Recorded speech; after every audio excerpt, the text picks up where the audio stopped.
La surat nombor 67 pula. Berapa baris pula Syekh Azhar tulis?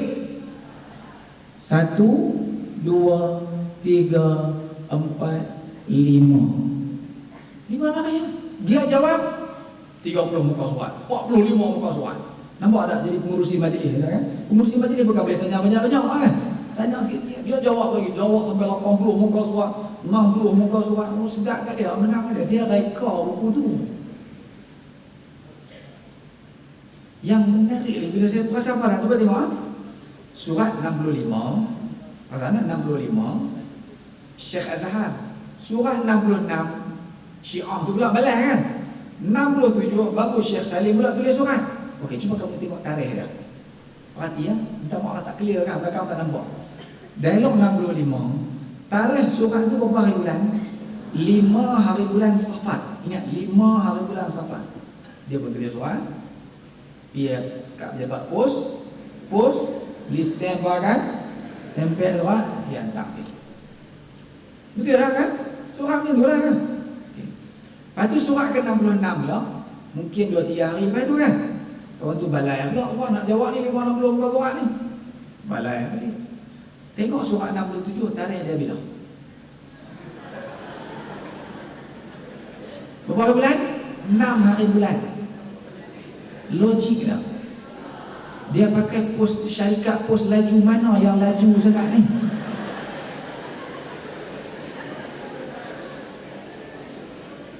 Tak nampak tak dia bohong kan? Kalau nak bagi loan, bagilah selang 3 hari ke 4 hari kan, sebab zaman dulu naik kuda je, oi kan, mana ada kereta api laju ke apa, mana ada macam lah ni. Tapi surat 65 5 hari bulan. Hak 66 bila pula? Petang tu dia pergi hantar. Dia jawab masa mana? Tu isu balai lah. Muhum ambil kat ampau semua, tinggal kat kami setengah. Masya Allah. Contoh pembohongan dia lagi. Nak dengar lagi ni? Okey ya? Jadi kesimpulan dia, kalau kita baca semua buku ni, kita akan tengok yang ahli sunnah tu setengah muka surat dia 2 baris, 3 baris, 8 baris, 10 baris. Hak dia tu dia berpuluh-puluh muka surat. Pembohongan. Jadi kalau baca buku ni, tengok itu juga dah. Buku muhum. Tak saya ada baca. Baca tak nak baca tak apa. Kalau kita nak tahu kan, kita baca lah. Kita nak buat kajian. Okey. Tengok contoh surat Syekh Salim Al-Bishri yang panjang sikit lah, lebih kurang 2 muka surat. Syekh Salim Al-Bishri, Ahlus Sunnah tu tulis surat kat dia. Nak berdialog ni, nak berdebat dan mempertahankan akidah Ahlus Sunnah ni. Dia kata apa? Tak nampak, tak syok kan? Demi Allah, ni muka surat 125. Demi Allah, belum pernah ku jumpai seorang pun yang dapat menandingi anda dalam kecerdasan berfikir dan kecekapan bertindak. Tutur bahasa anda demikian rapi dan lemah lembut, namun hujah-hujah anda demikian kuat memikat. Macam demikian lah Ni debat ke apa ni? Syekh Azhar tulis lagu ni, betul tak? Logik kan? Dia nak mempertahankan akidah dia, tiba-tiba dia pergi kata lagu tu. Dia kata hang ni bagus sungguh, suara sedap dah lah, handsome. Apa benda punya dialog? Pembohongan demi pembohongan. Tapi orang kita ni, bila dia tak reti, dia kena tipu hidup-hidup. Lagi nak tengok contoh lagi. Tengok muka surat 145 pula.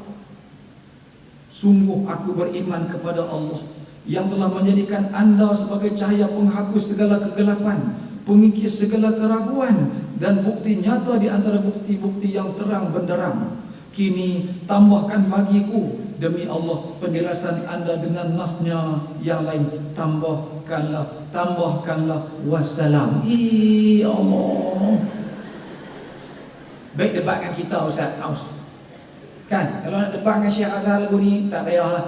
Baik debat dengan kita, tak apa. Kami pun boleh tolong jawab kan. Muhung daripada mula sampai habis. Jadi inilah Syiah untuk pengetahuan semua anak-anak.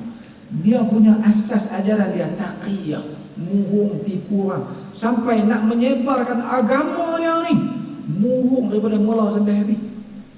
Jadi agama apa yang dibina atas pembohongan? Islam ni Nabi pilih, Allah pilih Nabi ni ada sifat apa? Al-Amin. Betul tak? Jujur, berkata benar. Nabi kata qulil haqq walau kana murra. Berkata benar. Nabi naik atas bukit Safa, panggil semua orang Quraisy. Nabi tak ada duduk sembunyi-sembunyi tulis buku murung kata Abu Jahal tulis Abu Jahal pun masuk Islam dah. Mana ada Nabi buat lagu tu? Nabi berani fasda' bima tu'ma wa a'rid 'anil musyrikin. Tu ajaran Islam. Ni dah murung tipu. Jadi kalau siapa-siapa masuk Syiah kerana baca buku ni, tolong keluar balik Sedarlah bahawa akidah anda dibina atas pembohongan dan penipuan. Betul tak? Baru ikut ajaran Syiah. Okey, kita tak ada masuk satu pun akidah Syiah sesat ni kan. Sesat tak mana tak tahu gini. Bahaya dah ajaran Syiah ni, tak nampak lagi bahaya. Mari kita bagi nampak satulah. Harap-harap sound kita clear. Ni perbualan saya dengan salah seorang pelajar UUM. Kita dengar keluar dah keluar dah. Pelajar kita ni dah keluar dah daripada sini. Awak tak bunyi siapa?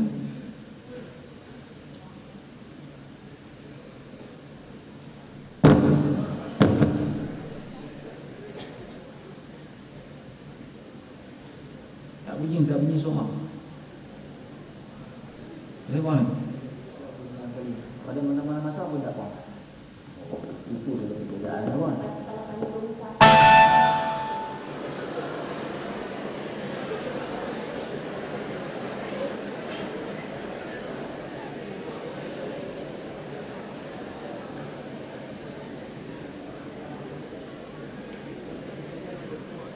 Kuat sikit tak bunyi.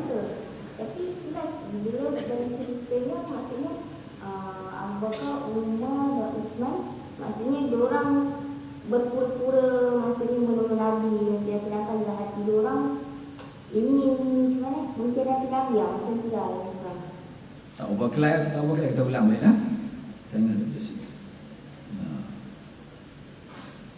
Jadi iaitu ialah bagi kita orang Al-Quran dan juga ahli beriman, ahli baik mengamalkan sunnah-sunnah Nabi itu je. Dia perkara itu. Okey, apa kaitan dengan sahabat?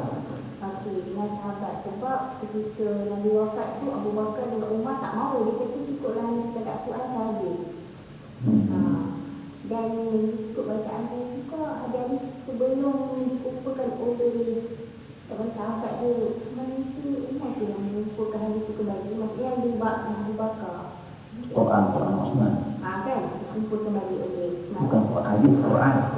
Yang dibuat mushaf. Abang tu dibakar. Okey.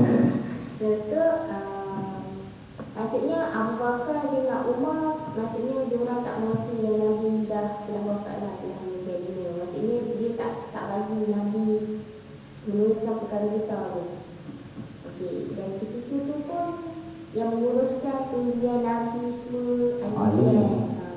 Lepas tu yang Abu Bakar dengan Umar pun tak ada yang kat situ, cuma datang sementara. Itu pun buat kecoh lah, buat kecoh di situ. Maksudnya dengar tak? Dia duk cerita tentang Abu Bakar dan Umar masa Rasulullah SAW wafat tu. Abu Bakar dengan Umar tak ada.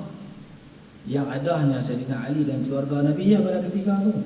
Umar dengan Abu Bakar datang juga, dia kata lewat dah. Datang tu pun buat apa? Buat kecoh sahaja. Tu Syiah masuk dulu. Dia cerita-cerita tu lah. Dia percaya daripada buku-buku dia lah.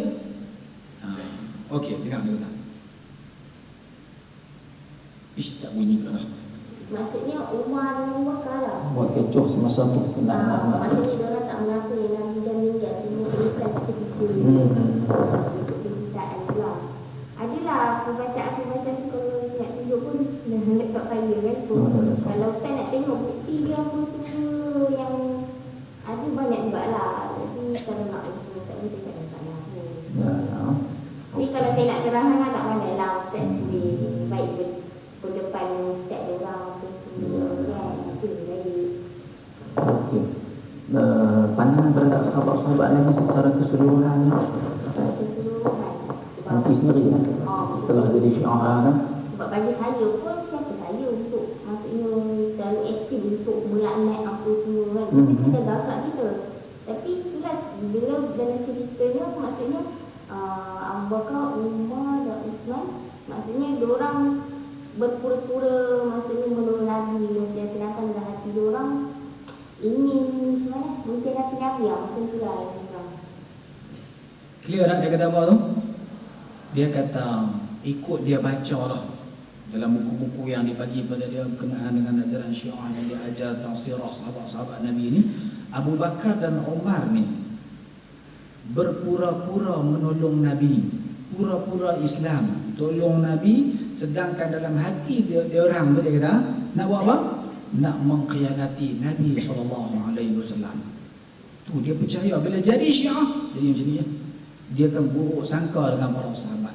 Dia akan tuduh sahabat munafiq. Pura-pura bukan munafik, sahabat semua munafikin kata Syiah. Kafir, dengar lagi sampai habis. Itulah yang diajar di sana pun. Maknanya Umar, Abu Bakar ni maknanya bukan masuk Islam betul-betul ya. Pura-pura saja tu. Yang tu nanti boleh terima. Setakat ni boleh mengikut penceritaan pada awal sampai akhir tu. Saya tak tahu kenapa dia boleh itu kan. Apa dia jawab? Boleh terima orang akidah tu? Boleh dia kata, tapi saya pun tak tahu kenapa saya percaya dia kata. Dia masalah ni. Budak-budak kita boleh tertipu, boleh terpengaruh dengan ajaran begitu. Lagi kita dengar lagi. Tapi saya nak cerita pun tak masalah. Sahabat-sahabat lain yang maknanya turut bersama dengan Abu Bakar, bersama dengan Umar. Apa pandangan Syiah terhadap sahabat-sahabat yang lain? Ada juga tapi saya tak ingat sangat lah setiap dia cerita. Tak ingat sangat dia cerita. Tapi yang fokus dia tu je lah. Tapi macam tak banyak lah belajar penumpang pasal benda tu. Sebab saya banyak belajar pasal yang ahli baik tu. Okey, sikit lagi ada nak tanya tentang sahabat-sahabat Nabi kan. Panggil isu tu lah yang agak panas antara sunnah dengan Syiah. Betul lah kan. Kita boleh terima lah, memang itu dia fokus. Itulah dia fokus dia kan.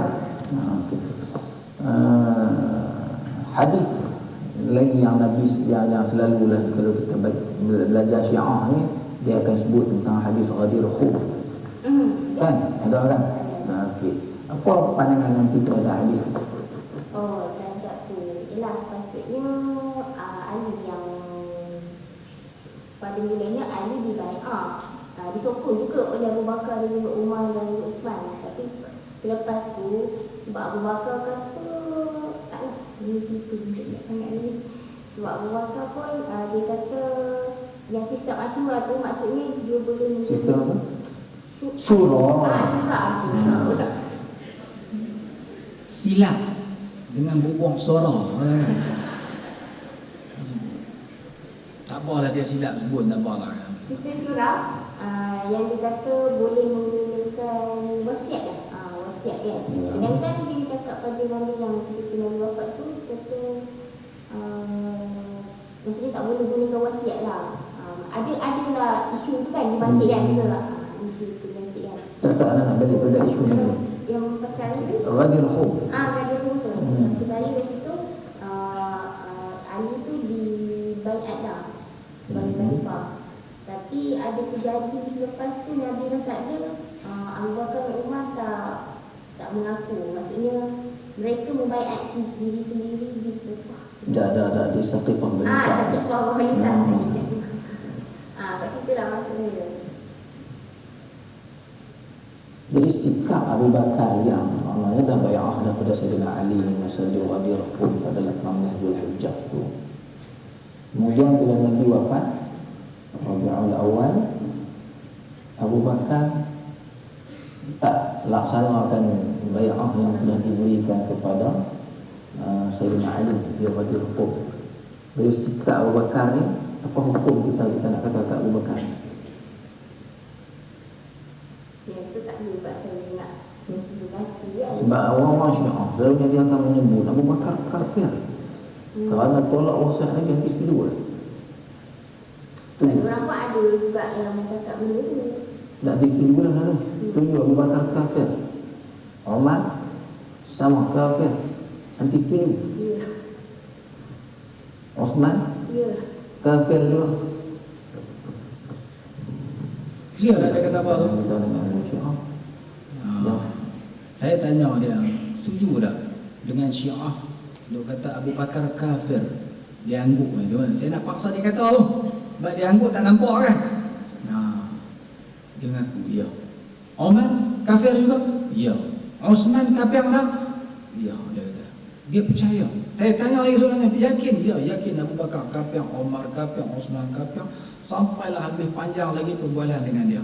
Tahu tak kenapa orang-orang Syiah percaya sahabat-sahabat Rasulullah ni kafir?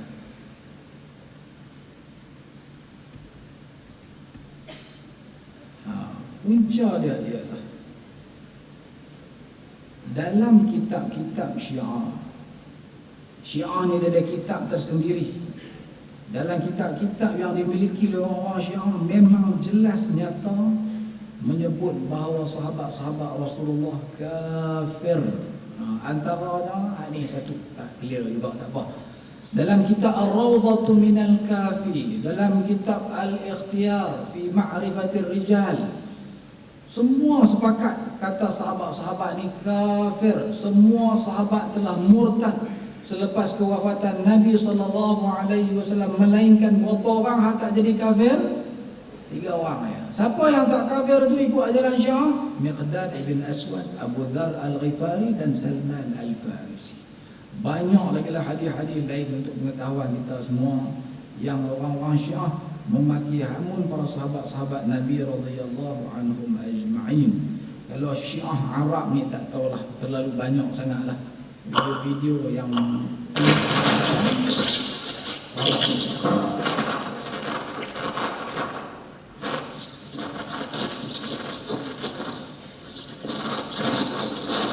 tak bunyi.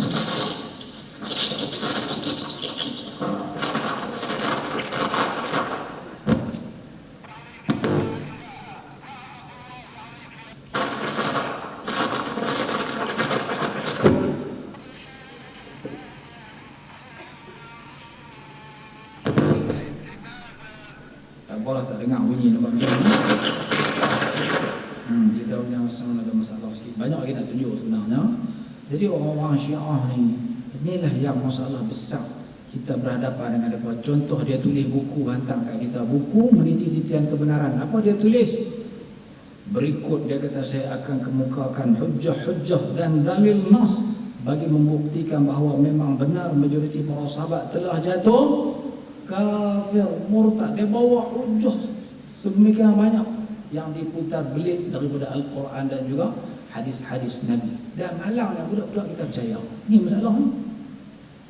Implikasi dia apa? Kalau siapa masuk Syiah percaya Abu Bakar kafir, percaya Umar kafir, percaya semua sahabat-sahabat Rasulullah kafir ni, cuba tanya diri kita sendiri. Quran yang kita baca hari ni, yang kita dah baca hari ni, kan? Siapa yang kumpul? Siapa yang kumpulkan Al-Quran? Abu Bakar radhiyallahu anhu atas cadangan siapa? Umar bin Al-Khattab. Bila berlaku perang Yamamah, banyak sahabat-sahabat meninggal dunia. Jadi Umar cadang kepada Abu Bakar, kumpul Quran. Akhirnya Abu Bakar setuju. Dia lantik seorang sahabat yang bernama siapa nama? Zaid ibn Thabit untuk menjadi ketua pengurusi Suruhanjaya pengumpulan Al-Quran. Zaid dibantu oleh beberapa orang sahabat, akhirnya terkumpullah Al-Quran yang ada pada hari ini. Kemudian zaman Sayyidina Osman kumpul sekali lagi, tulis balik ya. Ikut lahjah Quraisy, tak mau berlaku khilaf sikit pun. Cara baca pun tak mau silap. Hantar 5 naskah ke beberapa buah tempat sebagai rujukan kok berlaku perselisihan kaedah membaca Al-Quranul Karim. Quran itulah yang kita kenal dengan nama Mushaf apa? Uthman. Syiah baca Quran tu dah.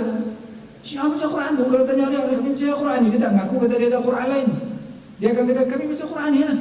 Kami tak ada Quran yang lain lagi. Hak ni lah Quran kami. Itu macam mana kamu baca satu Quran yang kamu percaya ni Quran Utsmani ni, tapi Utsman kamu kata dia kafir. Abu Bakar kamu kata kafir. Umar kamu tuduh dia kafir. Zaid munafik. Takkan Quran dikumpulkan oleh orang-orang kafir munafik semua? Logik tak? Tanya Syiah, kalau dia ada pengaruh, kita tanya Syiah ni ada Quran lain ke? Dia tak ada Quran ni. Dia Quran ni siapa kumpul ni? Yang nak suruh kami percaya Abu Bakar kafir, Umar kafir ni? Takkanlah Quran yang Allah janji nak jaga kan? Allah buat satu pengakuan. Inna nahnu nazzalna dzikra wa inna lahu lahafizun. Sesungguhnya kamilah yang turunkan kita Al-Quran. Kan kita ni? Kita Al-Quran tu kami yang buat turun. Kami akan jaga Al-Quran tersebut. Tahu hak kumpul Quran tu orang kafir. Logik tak? Tak menasabah langsung. Kecuali kalau Syiah tak pakai Quran kita ni, dia ada Quran lain. Hak tu kot lah. Tapi kalau dia duk baca Quran yang kita duk baca hari ni, akidah dia tak boleh terima langsung. Yang kedua, ingat ni kalau berjumpa dengan orang Syiah duk cuba pengaruh, ataupun kalau kamu baca buku-buku tadi nampak macam sungguhlah Umar ni jahat, Abu Bakar ni jahat. Cuba fikir Ustaz. Nabi SAW berdakwah berapa tahun? Berapa tahun? 23 tahun. Sejumlah 100,000 orang sahabat lebih ditarbiah oleh Nabi SAW. Muhajirinnya, ansarnya, kabilah-kabilah Arab yang ada. Nabi berdakwah 23 tahun tu berjaya ke gagal? Jawab Mas Patah. Berjaya ke gagal Nabi berdakwah ni 23 tahun? Syiah kata ada berapa orang hak yang Islam, hak lain murtad Nabi? 3 orang kan? Jaya ke gagal? Nabi gagal ke berjaya? Tanya Syiah tu. Kalau dia kata berjaya, berjaya apa 3 orang kan? Kan? Kalau cikgu lah, saya dulu bagi contoh, nak bagi fikir kan? Cikgu lah kata saya lah, cikgu matematik. Matematik moden dia pun bukan mengajar matematik tambahan. Mengajar bawa dengan laptop, bawa dengan iPad, dengan canggih lah. Mengajar 2 kelas, Pak Sains 1, Pak Sains 2, 5 Sains 1, 5 Sains 2, ambil SPM. Ada 50 orang pelajar. Bila keluar keputusan SPM, daripada 50 orang pelajar yang saya ajak ni kan, dengan macam-macam kaedah canggih ajak ni kan, tiba-tiba yang lulusnya 3 orang. Hak lain semua gagal, fail belakang yang lain tu. 47 orang semua gagal. Yang lulus berapa orang? 3 orang saja. Lalu pada hari guru tahun tu lah, saya diumumkan, dipersilakan Cikgu Abdullah Din sebagai guru misali kerana 3 orang saja pelajar yang lulus matematik tambahan. Agak-agak saya nak ambil hadiah. Aku sepak mengurusi majlis tu kan. Boleh tahulah kita gagal tapi janganlah malu kata waktu. Kata lah macam itulah dia buat kat Nabi SAW. Dia nampakkan dia maki Aisyah, maki Hafsah, maki Abu Bakar, maki Umar. Dia kata semua sahabat semua kafir. Tapi sebenarnya dia bukan nak hadah matlamat, dia nak mencerca para sahabat tu. Dia nak cerca siapa? Pendidik kepada para sahabat tu. Siapa? Rasulullah. Dia nak hina. Dia kata Rasulullah ni tak reti dakwah apa, dengan guna macam-macam teknik, kaedah, dengan akhlak mulia kan. Nabi ni akhlak mulia ke tak mulia? Wa innaka la'ala khuluqin azim. Dengan akhlak mulia, dengan mukjizat, dengan teknik. Orang buat kajian. Kata berapa orang hak jaya lulus matematik tambahan ni?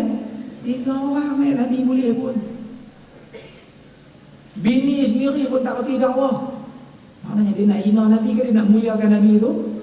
Sebenarnya Syiah ni ajaran dia nak rosakkan Al-Quran. Jahat Al-Quran tak boleh pakai kalau kita ikut ajaran Syiah ni. Kena cari mushaf Fatimah pula. Tak ada nak cerita malam ni apa dia mushaf Fatimah. Kena cari mushaf Ali. Syiah percaya mushaf Ali. Panjang tau mushaf Ali ni panjang mana? 70 hasta panjang dia. Punya kahutnya ajaran dia. Maknanya Quran tak boleh pakai. Hadis sah tak boleh pakai sebab dia buang sahabat. Bila dia tolak sahabat, siapa riwayat hadis kat kita? Sahabat. Mana hadis kena tolak habis semua. Nabi boleh terima tak? Nabi tak reti. Nabi orang yang paling dungu, paling bodoh kali Nabi kalau ikut ajaran Syiah. Jadi habis semua Islam ni kalau kita ikut Syiah. Mana Islam ni mungkin lah. Apa pun tak ada lagi dengan Islam yang ada. Itu matlamat ajaran yang dibawa oleh Abdullah bin Sabah. Pengasasnya siapa? Abdullah, bukan Abdullah dia nak Abdullah lah. Abdullah bin Sabah, Yahudi daripada Yaman. Dia memang matlamat dia nak khusakkan ajaran Islam. Sebab tu mai Abdullah bin Sabah ni kan dia bawa ajaran kawin maut, diserap oleh pembuat Syiah yang ada hari ini. Jangan lahir dan akidah yang kotor, akidah yang jijik seperti mana yang dibawa oleh Syiah pada hari ini. Okey, jadi cukup takat tu dulu untuk malam ni. Ustaz nak bagi soal jawab tak Ustaz? Boleh? Okey, kita buka soal jawab. Kok ada lah. Saya lebih persilakan kalau ada Syiah. Ada bukan. Kalau dia kan dia tak puas hati, memang kalau dia Syiah, kata contoh lah, kata ukhti yang depan ni dia Syiah ni kata. Tudung hitam ni kata Syiah. Memang dia tak puas hati tau kan, duduk macam hentam dia dan sebagainya. Tujuan kita tak mau bagi orang tu pengaruh kan. Oh, kita mana tak kenal. Ahlus Sunnah, tolong abang Maizah. Bangun abang kata, saya tak kenal. Bukan. Tolong abang. Kalau betul ajaran Syiah, Syiah tu ajaran dia benar, ajaran Ahlus Sunnah ni salah. Buat apa kita duduk dalam Ahlus Sunnah? Baik kita masuk Syiah, boleh menikah mut'ah. Dah kalau dia ajaran tu betul kan? Ayo kita masuk. Okey, sila. Walau bukan Syiah pun tak apa. Mungkin dia ada saya orang dah tanya kan. Sila tanya apa-apa insya-Allah. Assalamualaikum warahmatullahi wabarakatuh. Saya Ismail bin Ismail daripada Asrul Bank. Saya ada beberapa soalan yang ingin ditanyakan. Apakah pandangan utama kuat Syiah? Apakah Pegangan utama kuat Syiah dan macam mana kita nak kenali seseorang itu mengenai ajaran Syiah dari pandangan zahir? hak utama dia apa? Ajaran ulama dia. Pegangan utama.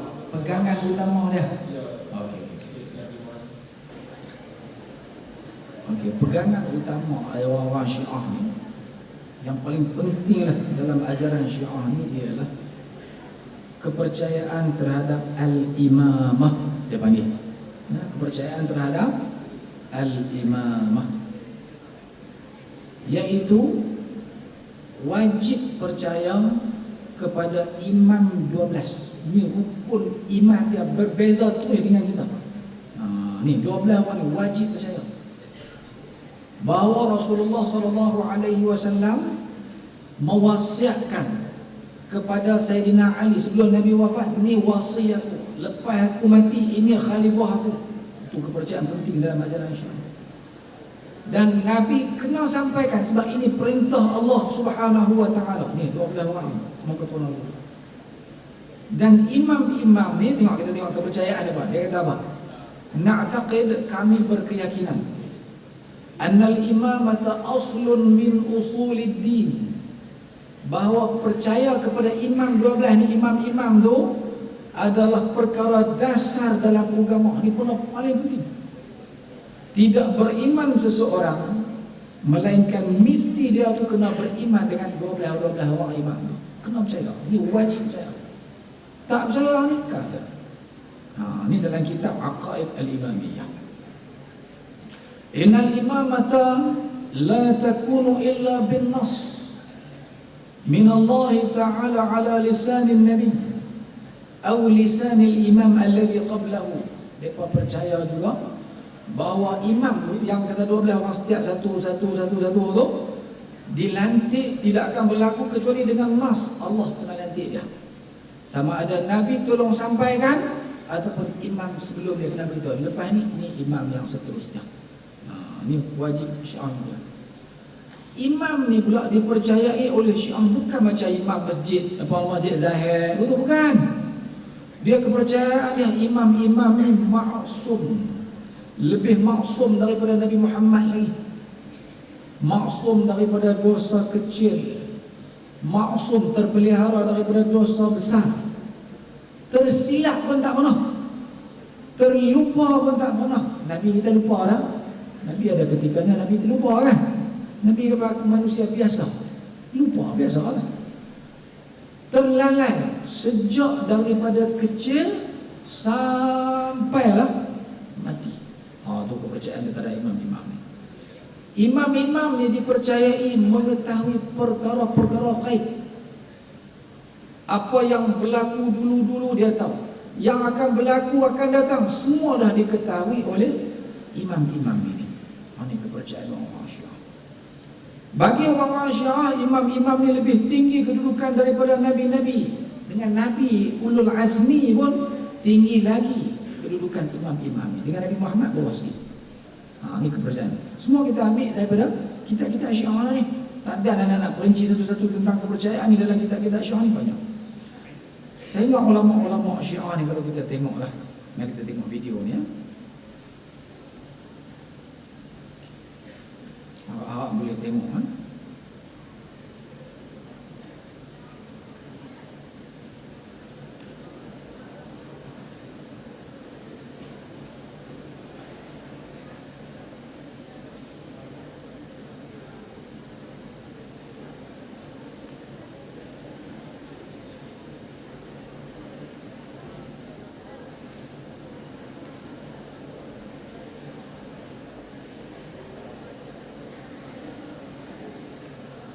Tak masuk ni video ni.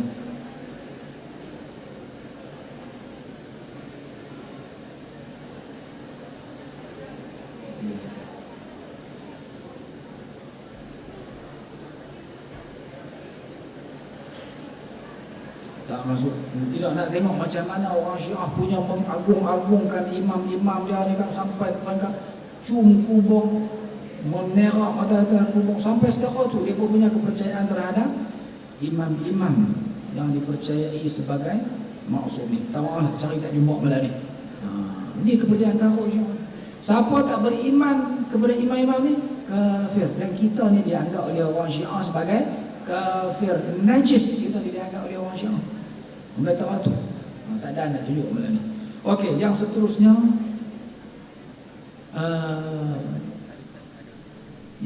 kita nak kenal orang Syiah kan dari sudut zahir. Nak kenal lagu mana, pakaian dia ke. Sebenarnya nak kenal Syiah ni agak sukar lah, sebab dia dalam amalan dia boleh tipu kita. Dia panggil taqiyah. Depan kita dia pura-pura macam kita, di belakang dia buat macam lain. Itu Syiah punya kepercayaan. Sebab tu pengalaman saya duk jumpa dengan orang-orang Syiah ni kan, jaranglah nak mengaku kata dia Syiah. Walaupun dia amal Syiah, dia katanya, contoh cikgu, ada seorang cikgu dari SK Nakar, Syiah, bini dia abang dah dia Syiah. Bila kita tanya dia, cikgu Syiah kan? Dah itu fitnah pada saya bukan Syiah. Ustaz Jamil yang duduk di Jalan Hutan Kampung, tahu Jalan Hutan Kampung kan? Ada seorang ustaz di situ nama dia Ustaz Jamil. Dia ni buat rawatan Islam, perubatan Islam. Dia ada syarikat nama Qurba. Kalau tanya dia tak mengaku, dia kata dia bukan Syiah. Isteri dia kata tak, fitnah pada suami dia. Tapi baru ni bila saya pergi dialog dengan Akbal tu, yang peguam Syiah tadi ni kan, saya tanya dia, Abang duk pergi ngaji dekat siapa lagi di Kedah ni kan, untuk guru Syiah? Dia pun sebut Ustaz Abdullah Hasan. Dia kata saya duk pergi ngaji. Okey, betul lah, sebab Ustaz Abdullah Hasan tu memang Syiah kuat pun. Lagi siapa lagi? Dia kata Ustaz Jamil. Ustaz Jamil mana? Hutan Kampung tu. Hutan Kampung tu betul ya? Dia kata Syiah kata. Syiah. Tapi pasal apa saya tanya dia kata bukan Syiah. Syiah dia tidak akan mengaku depan kita. Jadi payah nak kenal dia. Okey. Tapi kita boleh cam dengan beberapa amalan yang dia buat. Kalau kita duduk sebilik dengan dia kan, kita tengok dia macam mana. Yang pertama, semayang dia. Cara dia bawa solat. Kena intai-intai lah. Kalau depan kita dia tak semayang macam tu. Belakang kita. Dia semayang, dia akan ada batu Karbala. Tahu tak? Batu Karbala tu. Dia ni sujud dia tu. Tak sah sujud dekat atas darah ni. Bagi orang Syiah. Tidak sah. Jadi dia akan lapik lah. Kadang-kadang dia lapik tisu, petai ke. Dia akan lapik dengan sesuatu benda. Tempat sujud dia. Itu barangkali Syiah. Tapi kalau nampak batu tu ada, sah Syiah.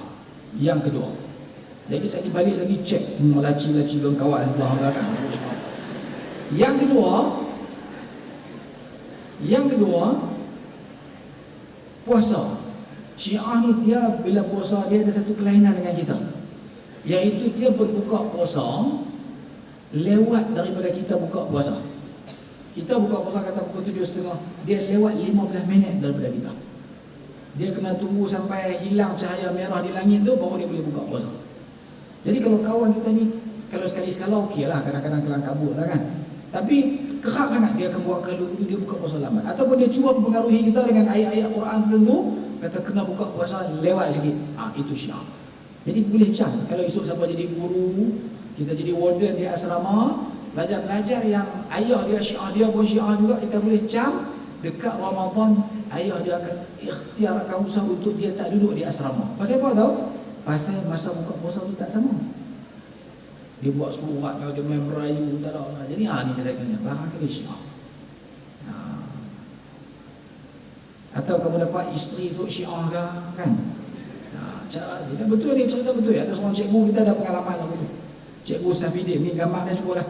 Tunjuk keluar dalam surat khabar baru ni. Cikgu Safidin, Allah, mengajar di vocational Arab. Ni cikgu ni, tunjuk gambar cuba lah. Itu keluar dalam metro, area metro, kita masukkan cerita dia. Dia ni pengalaman dia, isteri dia Syiah. 13 tahun kahwin baru tahu kata isteri dia Syiah. Punya taqiyah. Tapi dia duduk perhatian dulu tengok. Bila nak buka puasa sembahyang maghrib, dia mesti lewat pada. Kita panggil sembahyang maghrib, dia tak mau lagi, dia duduk dalam bilik. Bila dia cuba intai tengok kan, tengok duduk tengok kot TV tingkap. Pasal apa dia tengok baru? Oh tak payah buka puasa lagi dia kata. Akhirnya dia tahu bahawa isteri dia Syiah. Dia tanya isteri dia terus terang, apa akidah kamu terhadap Abu Bakar? Bini dia kata Abu Bakar kafir. Omar kafir juga. Sahabat-sahabat Nabi kafir. Bini dia kata. Dia tak tahan bila bini dia menghina para sahabat-sahabat Rasulullah SAW tu, sebut Aisyah ni perempuan sundal. Dia tak tahan, dia tumbuk bini dia. Tengok badan tu. Kakak Ustaz Aus tu.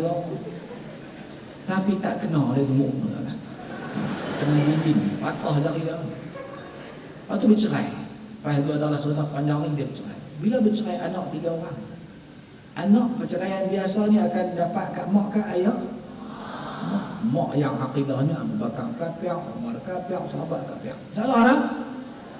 Ini kalau dia dah tahu nak buat macam mana. Lepas tu takdir Allah Ta'ala pula habis iddah. Bini dia pergi menikah pula dengan ketua Syiah di Kedah ni, general. Dua benang jadi isteri nombor 3. Jadi kalau dulu anak dia terancam akidah sebab ibu saja Syiah, lepak kiri pun Syiah ni. Sampai lah tak selesai kiri dia. Lepas tu nak pesan tuan nikah dengan Syiah lah. Tuan nikah dengan Syiah lah. Walaupun orang Syiah handsome orang Iran kan, tak salah. Nikah dia pokok ni pun jadilah ni. Tu orang handsome boy tu. Sungguh masalah ni. Selidik power-power kita dan sebagainya. Kalau Syiah tanya tu, abang Syiah abang? Syiah, sorry. Ni pengalaman dia pun. Apa, nanti kalau ada program lagi, kita bawa dia Ustaz. Bagi dia cerita pengalaman dia. Bagi semua pelajar kita. Boleh ha? Oh tadi tak habis lagi. 2 kan, baru 2 kita boleh cam. Yang ketiga, nak cam Syiah macam mana? Makan. Syiah tidak makan ikan yang tidak bersisik. Syiah tak makan ikan yang tidak bersisik. Ikan apa? Keli dia tak makan. Lagi apa lagi? Ikan apa lagi? Orang faham, ikan patin. Haram makan ikan patin, ikan keli, ikan tak bersisik. Syiah memang tak makan. Jadi siapa yang tak makan ikan keli, cam Syiah. Siapa tak makan ikan keli, jangan. Jangan buat kaedah lah. Ada orang tak makan ikan keli pasal dia geli. Bukan hati lain lah. Saya tak makan ikan keli, tak makan. Tak lalu makan. Tapi bukan Syiah. Seafood tak makan. Syiah haram makan seafood. Udang, ketam, kerang tu makan. Siapa tak makan ikan apa? Seafood, Syiah. Ada orang tak makan ikan apa nama seafood pasal gout. Cuba banyak orang nak jawab ni. Nanti kita tangguh soalan-soalan ni pada masa yang akan datang lah, insya-Allah. Mut'ah mana boleh? Mut'ah ni untuk pengetahuan kita.